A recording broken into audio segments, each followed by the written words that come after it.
कोई एग्रीमेंट हो या ना हो, कोई एग्री दे या ना दे, उससे कितना फर्क नहीं पड़ता। मनुष्य एग्रीमेंट है या नहीं है उनका, लेकिन यदि परमेश्वर का एग्रीमेंट हमारे साथ नहीं है, परमेश्वर उस काम को पूरा करने देगा हर हाल में। उसको रोक नहीं सकता कोई भी, उसको खत्म नहीं कर सकता कोई भी, किसी तरह से भी।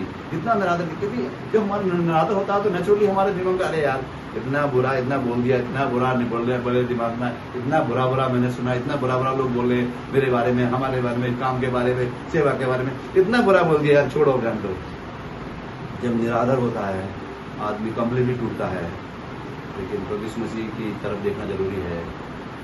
प्रभु यीशु मसीह जब निरादर हुआ, प्रभु यीशु के ऊपर फूका गया, प्रभु यीशु के बालों को नोचा गया, प्रभु यीशु मसीह को बुरा भला बोला गया, कितना बुरा बोला, कितना मतलब गिरा कर उसकी जो डेथ है उसकी कितनी भी मतलब कहते बहुत ही डाउन पोजीशन में हुई है।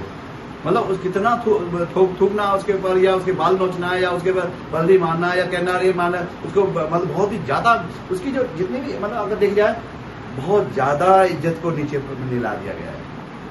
उसमें वो शून्य कर दिया गया, कंप्लीटली शून्य बना दिया गया उसको।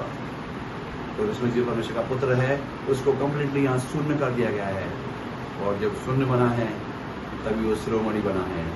वो सारी दुनिया के लिए शिरोमणि बन गया, सारी दुनिया के उद्धारकर्ता बन गया, सारी दुनिया को जीवन देने वाला बन गया, सारी दुनिया के लिए आशीष देने वाला बन गया, सारी दुनिया का छुटकारा देने वाला बन गया। जब वो शून्य बनाया गया, वहाँ कंप्लीटली शून्य था वो। जब जब यीशु मसीह को देखते हैं उसका इज्जत कंप्लीटली जीरो है। वहाँ पर लोग उसके मतलब कितना बालों को गुरु एक परमेश्वर का पुत्र होते हुए बाल लोच रहे, कितना बुरा व्यवहार से साथ कर रहे हैं। लेकिन उसने फिर भी कहा, हे पिता ने क्षमा कर, ये नहीं जानते क्या कर रहे हैं। हे पिता क्षमा कर, ये नहीं जानते क्या कर रहे हैं। कई बार जीवन में ऐसा परिस्थिति आती है जहाँ पर हम बहुत डिसअपॉइंटमेंट होते हैं, जहाँ पर हमें समझ में नहीं आता क्या करें, जहाँ पर हमें निरादर महसूस होता है। लेकिन प्रभु का निरादर को देखकर अपने निरादर को भूल जाते हैं कि हमारे प्रभु का जो हमारा उद्धार करता है, हमारे प्रभु जिसने हमें जीवन दिया, हमारे प्रभु जिसने हमें निकल, उसका बहुत ज्यादा निरादर हुआ। लेकिन जब निरादर हुआ तो उसका शिरोमणि बन गया। जब आप निरादर होता है तो परमेश्वर आपको शिरोमणि बनाने जा रहा है, ध्यान करना है।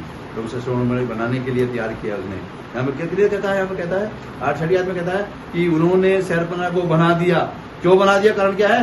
क्योंकि आखिरी से क्या कहती है, आधी शायद क्योंकि लोगों का मन उस काम में, हाँ, क्योंकि लोगों का मन उस काम में नित्य लगा रहा। ये समझ आती कि उनके मन को तो कम्प्लीटली बिल्कुल क्या कर दिया था, बहुत ही मतलब विचलित कर दिया था मन को विचलित कर दिया था। लेकिन यहाँ कहता है कि लेकिन वो क्या हो गया, उनका लोगों का मन लगातार उस काम में लगा रहा, नित्य लगा रहा। ये बात बहुत है। अब जब ऐसी परिस्थिति है, जब आप डिसअपॉइंटेड हैं, जब आप completely you are not able to think, you are not able to do, you are not able anything, but अब हमें यहाँ लगना होगा तो यीशु मसीह हमारे साथ है, जीवित उद्धार करता हमारे साथ है। कितना भी मुश्किल क्यों ना हो, उस परिस्थिति में थिंक वहाँ पे मन नहीं लग सकता था। मन उनका नित्य काम में मन लगाना बहुत मुश्किल था।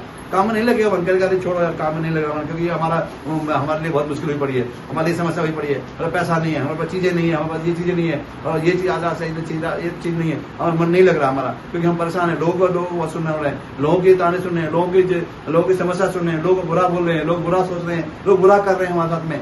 लेकिन यहाँ कहता है उनका मन लेकिन परमेश्वर के काम में नित्य लगा रहा।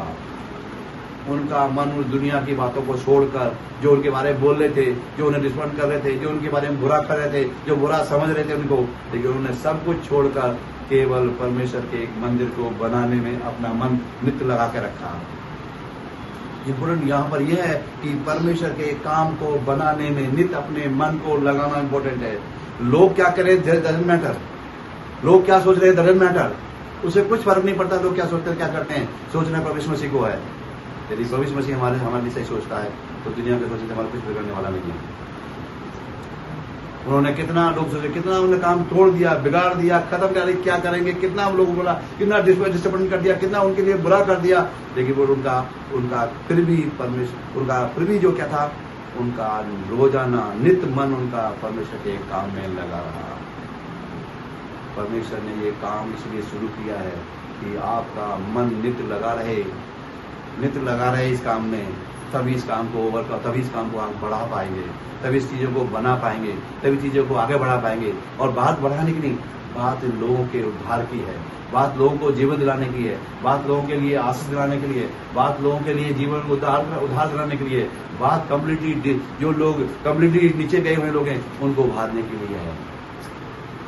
बात यहाँ पर यह है, मसीह ने हमें इसलिए चुना नहीं कि हम बहुत बड़ा अच्छा सा चर्च खड़ा कर दें, मसीह ने इसलिए चुना कि हम साथ बहुत बड़ी बिल्डिंग बना देंगे, मसीह ने इसलिए चुना है कि हम लोगों के लिए नमक का काम कर सकें, कि तुम पृथ्वी के नमक हो, दूसरों को स्वाद देने का काम कर सके, दूसरों को जीवन देने का काम कर सके, दूसरों को रोशनी देने का काम कर सके। इम्पोर्टेंट बात यहाँ पर ये है। तो इसलिए लेकिन हमारा काम नित्य लगा रहे कब कि जब हम ऐसा सोच में इतनी इस परिस्थिति में आप परिस्थिति समझते हैं कि वहां पर परिस्थिति बहुत खराब थी, थोड़े से यहूदी लोग काम कर रहे हैं, बाकी लोग वो यहूदी भी कह रहे हैं भैया तुम आ जाओ हमारे साथ मिल जाओ, हमें छोड़ दो, छोड़ो काम को खत्म कर दो, अब तुम्हारे बस की नहीं होने वाला नहीं है। घर में जब घर में है तो दो लोग कह रहे छोड़ सेवा नहीं हो पाएगी, कैसे नहीं हो पाएगा, ये घर आपस में एक विरोध करेंगे, एक दूसरे के विरोध करेंगे, एक दूसरे क्योंकि फूट